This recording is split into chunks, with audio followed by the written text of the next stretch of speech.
Ok, on se retrouve dans ce quatrième épisode de Prospecton sur Yu-Gi-Oh! Forbidden Memories. Donc maintenant le titre commence à prendre un peu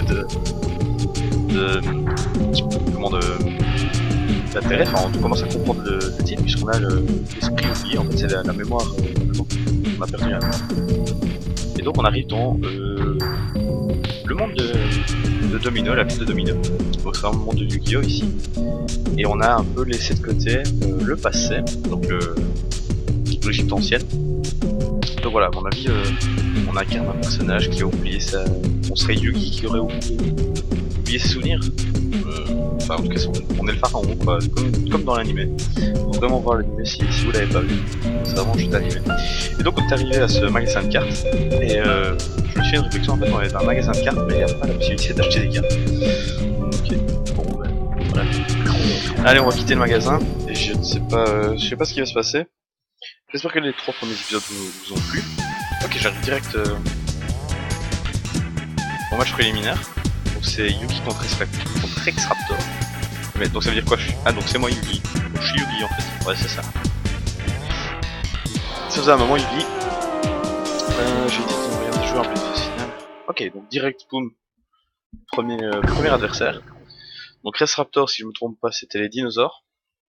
Donc il doit avoir sûrement un jeu en mode dinosaure, enfin créature dinosaure, mais ça fusionne pas beaucoup, donc je sais pas ce qu'il va bien pouvoir faire. Ok, on essaie de vider un peu sa main, comme ça. On va de toute façon maintenant essayer d'aller chercher le plus possible les dragons, et ou alors la bête et un élément de feu. Là on a déjà un élément de feu, donc on a peut-être envie de toucher une bête le plus possible. Pas du tout. Bon, normalement s'il met une carte en mode défense, pour quelqu'un qui a 1000 d'attaque, normalement ça passe. Ok, les attaques sont un peu plus fortes que les premiers versets qu'on a affrontés, mais ça reste toujours pas terrible au d'écart, donc pour l'instant on a encore l'avantage rien que par juste les cartons sur table sans forcément fusionner. Sauf là, ok. S'il y a un avantage des avantages, ça reste des cartes assez faibles. Ok, donc j'ai une bête. C'est parti pour la fusion. Pour le serveur. Tranquillement. Parce que, ouais, c'est bon, il n'y a pas de désavantage, donc je détruis sa carte. Donc voilà, j'espère que vous avez bien aussi compris le principe de Rétrospecton. Ici on commence par ce premier jeu, mais on va essayer de jouer au plus de jeux de la licence Yu-Gi-Oh! Ok, je mets 2 dragons, c'est intéressant. Je pense que ça marche, je me sens plus certain. D'accord, ça marche pas du tout. Ouais, donc on va jouer... j'ai un peu regardé entre ces deux sessions-ci. D'ailleurs, entre l'épisode 3 et l'épisode 4, l'épisode que je vais en train de regarder actuellement, j'ai pas trop joué en plus. Donc on a les cartes qu'on avait à l'épisode précédent et normalement on va les garder dans un petit moment. Et si on fait des duels libres, je l'enregistrerai peut-être pour que vous voyez un peu comment ça se passe. Au niveau des jeux, pas des duels qu'on peut jouer en fait, c'est optimiser, enfin pour optimiser pour avoir plus de cartes, pour gagner des cartes. Donc on fera peut-être un épisode spécial farm quoi, parce qu'en fait voilà, le jeu c'est du farm, c'est vraiment ça maintenant, j'en suis convaincu. Et donc voilà, on a battu X-Raptor sans trop de difficultés, ça a l'air assez facile. Et donc on a un Rambé, donc on a que 3 étoiles, et donc on a Sangan. Je connais pas cette carte. Ouais, je t'ai battu. Ouais. Ok, tu n'arrives pas à le croire, ok. Il y avait des cartes nulles, mais bon. Et je reviens ici. Donc ça veut dire quoi? Ça veut dire que je fais un match, je reviens ici, je fais un match, je reviens ici. Et je monte dans le tournoi, il n'y a pas un bracket ou un truc comme ça. Ouais, donc on est sur un jeu PS1, donc c'est pas encore les... Par exemple, on a eu... j'ai pas repris ça à l'épisode 3, mais on a eu tout un problème avec l'objet du Millennium. Je croyais que ça allait apporter un boost, et en fait pas du tout. Donc ici maintenant on est contre Insectoraga, donc lui c'est les insectes. Je voudrais prévenir, tu n'as aucune chance. ton armée d'insectes va te hacher menu. Okay. Putain, l'expression dit... une expression du 20e siècle. Ah, quel bonheur, ce jeu PS1.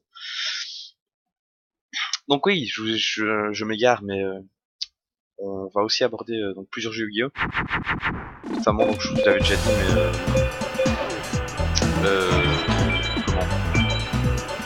comment je vais revenir dessus. Yu-Gi-Oh! Duelist of the Rose, qui est un jeu là que j'apprécie vraiment, qui est un peu plus stratégique. Ok, lui il fait des fusions, il est chaud. Ok. Ok, donc maintenant, on commence à faire des fusions, mais il m'attaque pas. D'accord.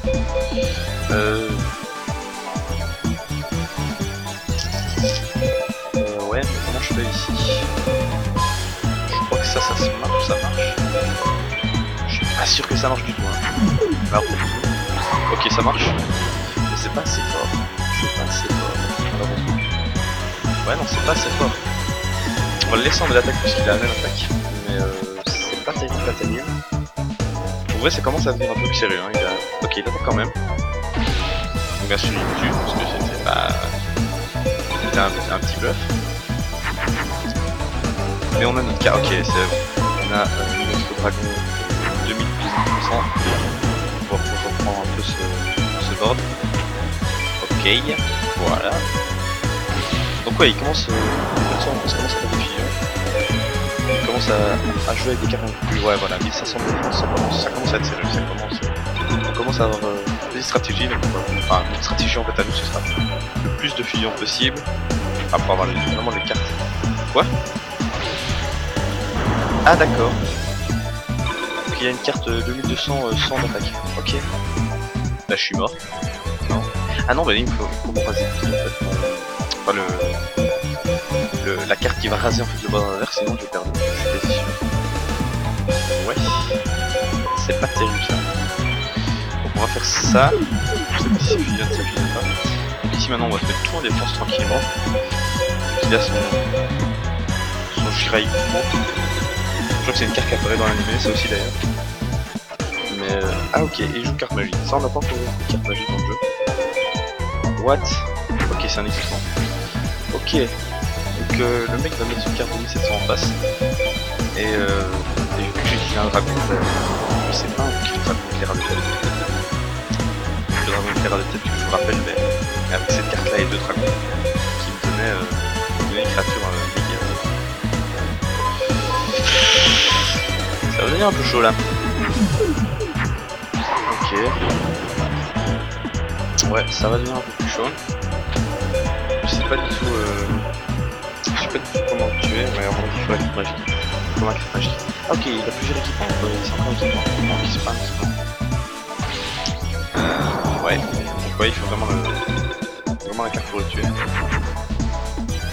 donc j'ai possibilité de refaire un dragon, c'est fort. Est-ce que ça marche avec ça?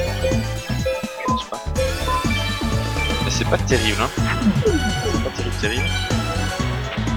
Faudrait un bloc attaque si vous connaissez cette carte aussi. Mais je sais pas si elle est dans le jeu, tiens, ça, bloc attaque. Ça permet de faire passer un monstre adverse en mode défense. Ouais, donc là je me suis tué à cause de cette carte. Je sais même pas si c'est un insecte. Normalement il joue archétype insecte. Donc il y a peut-être moyen aussi de faire une stratégie. Ah, voilà. Je crois qu'on va le jouer direct. Quitte à prendre un peu de points de dégâts. Oui, parce que d'ailleurs je rappelle qu'on peut jouer qu'une carte par tour. Enfin, une carte, une fusion, une carte. Ok, mais ça va, tranquille. Ok, donc on peut jouer qu'une carte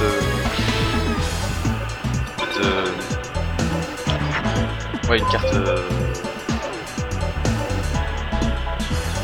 on peut jouer qu'une carte par tour ou une carte fusion. Voilà. Si on joue une carte magie, on est obligé de passer son tour dans la foulée après quoi. Donc si je mets en défense puisque le mec en face a 2200 et il le passe en mode défense, donc ça c'est bon pour moi. J'espère qu'il a un piège en fait, parce que maintenant on peut peut-être voir des cartes de piège, donc il a pas utilisé cette carte là, ça pourrait être un piège, on a pas fait de piège, donc ça pourrait être chaud. Est-ce que ça me ferait pas davantage sur cette carte? On va passer le terrain, faut se cacher, en attendant on va encore attendre un petit tour, histoire de pouvoir mettre une créature pour attaquer,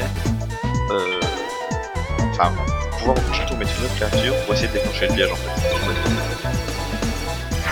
Ok. On va plus guérir, on va essayer d'attaquer une de ces créatures, histoire de déclencher le piège s'il y a un piège. Donc celle-là. Ok. Rien ne s'est passé. Donc j'imagine qu'il n'y a pas de piège. On va utiliser le terrain. Normalement ça devrait renforcer. Ouais, ça renforce bien. Ça le renforce aussi lui. Non. Ok. Donc ça renforce mon dragon de pierre. Et donc je vais pouvoir aller tranquillement tuer le juge. Ok, donc les parties sont un peu plus serrées ici. Je suis à la rame à ce niveau point de vie. Il refait une fusion. 1800 de ramassé. Tranquille. Donc à mon avis il doit avoir une carte de boost. Ça doit être une carte d'équipement qu'il a. Apparemment. Ok, moi aussi j'ai une carte d'équipement. Je vais pouvoir l'utiliser ici. Donc je commence tout doucement aussi à faire gaffe. Parce que je vous rappelle, si j'arrive à 0 carte, je perds. On va commencer aussi à faire attention à ça. Et là je tue le panda-tueur. Et je vais pouvoir reprendre le plateau, tranquille. Donc il y a aussi quelque chose d'important maintenant dans tout cet aspect, mais carte piège. Carte piège, les Yu-Gi-Oh! Comme dans la série, une super utilité de pouvoir détruire les créatures quand elles attaquent. C'est un aspect assez intéressant du jeu qui n'est pas du tout développé dans le jeu, parce qu'on est assez basique. Je vais pas prendre trop de risques, j'ai plus trop de points de vie, on va attaquer avec une autre créature. Ok. Est-ce que c'est là que je meurs en fait? Oui, parce que évidemment les pièges ne se déclenchent que quand une certaine condition est remplie. Par exemple, je pose un monstre, enfin, votre adversaire pose un monstre, ma carte piège se déclenche, ou j'attaque ses points de vie, sa carte piège va se déclencher parce que j'ai attaqué ses points de vie, voilà. Il y a plein de possibilités. On va essayer peut-être d'arrêter de faire des fusions. On va simplement mettre tranquillement une carte de base comme ça. Et on va continuer à attaquer. Voilà, donc ici je vais mettre notre avec plus de cartes. Parce que sinon je perdais des points de vie inutilement. Je lui mets un peu moins de dégâts. Et au moins je suis plus tranquille. Et je crois que je suis ici. Alors est-ce qu'il y a une carte piège qui fait que quand il meurt, il meurt pas? Ok, non, ok. C'est bon, tranquille, on a gagné. Donc on saura pas du tout ce que c'est, ce qu'était sa carte pas se cacher, mais ça ne servait à rien, donc tant mieux pour nous. Et donc ouais voilà, le duel était pas terrible. Et on a latéral terrible. Malgré tout, mais pas terrible quand même comme duel. Ok, il a perdu, ouais t'as perdu, allez, va-t'en. Et on revient encore une fois au magasin, ouais donc c'est ça, on a vraiment ce pattern, un duel, on part, on revient, un duel, on part, on revient. Bon, on va continuer, on va faire un dernier match. Et puis on se laissera déjà pour cet épisode 4 parce que le temps passe vite quand je fais une vidéo, c'est dingue. Alors, Maï, ok. Donc elle c'est des harpies je crois, donc ça va être les bêtes élèves, tout ça. Tu devrais abandonner, plus de m'enfoncer, tu vas devoir regretter. Bon ok, on va voir. L'autre m'a juste sorti là son jubo là, je sais pas quoi, c'était horrible. On va essayer de trouver les 4 points pour savoir. Histoire de voir. Ah lui, ok. 1200, 1300, c'est vrai que ça peut être intéressant. Ça peut être intéressant si on a un démon qu'on peut acheter. On va suivre à la place. On a 1300 ici d'attaque. On va peut-être enlever l'insecte. C'est possible. C'est commencer de faire un peu le tri, d'avoir beaucoup de bêtes, beaucoup de pyros et commencer à virer les classes un peu qui servent à rien. Donc il y a notamment la classe insecte que j'utilise jamais, donc qui est pas du tout dans la synergie du deck. Et j'ai le dragon électrique. J'ai vraiment envie de le garder pour faire la grosse fusion. Je crois qu'on va simplement mettre le guerrier. Tranquillement. Ah ok ça fusionne, ça j'ai jamais testé. 1500, 1700, on va commencer en mode défense. Tour 1, si créature a une meilleure défense, autant le mettre en mode défense puisque de toute façon, je vous le rappelle, quand vous commencez, vous ne pourrez pas attaquer. Donc c'est vrai que c'est peut-être plus intéressant de le laisser en mode défense au premier tour, comme ça on est sûr qu'il n'y a pas de soucis. Ouais donc voilà, il commence à avoir des cartes à 1500 d'attaque, ça commence à faire mal. Moi j'ai quand même mis ma créature à 1300 ici. On commence à faire des dégâts. C'est pas terrible, mon avis est un peu carte là-dessus. Ok. Ouais, c'est ça. Ah ok, limité des éclairs, donc ça c'est une carte qui me plairait bien. Je crois que c'est une carte éclair, ouais, c'est ça, c'est une carte éclair. Donc si tu peux bien me la donner, ce serait cool. Est-ce qu'on fait le... Est-ce qu'on fait le dragon quand même électrique? Je sais pas trop, je sais pas trop... Ah, je crois qu'on va quand même faire le dragon de pierre, tant pis, on a pas eu d'autres dragonnets. On va tuer cette créature qui m'enlève là. Ok, j'ai un avantage sur les fleurs, donc je lui mets 1000 points de dégâts en plus. Ok, donc là normalement je pense que ça devrait aller. On devrait gagner ce match, le troisième match, tranquillement. On a un peu moins de difficulté par rapport à Sectoraga. Je pense que c'est vraiment plus relax. Voilà, en plus j'ai une bonne défense, donc ça sent bon pour nous. Et j'ai pas de bête malheureusement. C'est une fusion, mais je pense pas que ça marche. Non, ça marche pas. Je me demande si la pierre on peut pas fusionner avec aussi la clémasse. Ça me donnait la sorcière des sables, comme ça. Donc il faudrait que je refasse cette fusion-là, je n'ai pas pensé. À la place de tout utiliser dragon en fait. Comme ça on a la possibilité de garder nos dragons pour faire la grosse fusion. Ah, c'est le dragon à deux têtes électriques qui nous donne vraiment un bon avantage.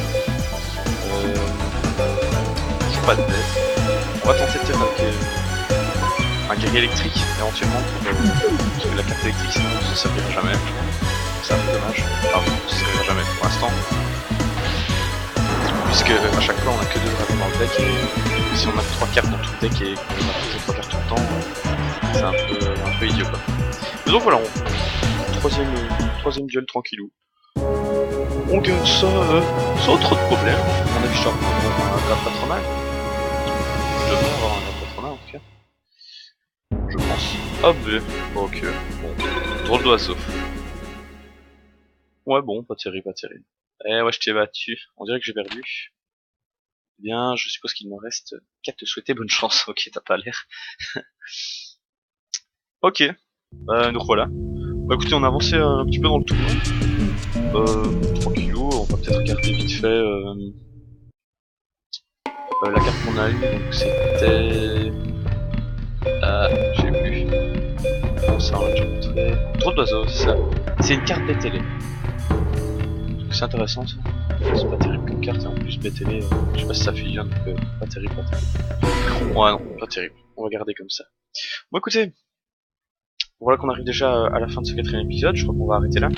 Une vidéo un peu plus courte aujourd'hui, mais j'ai tendance à faire des vidéos un peu plus longues, on avait dit un quart de 20 minutes quand même pour les vidéos, ici on a une bonne longueur, donc voilà, je vous dis à la prochaine pour l'épisode 5, allez, bye bye.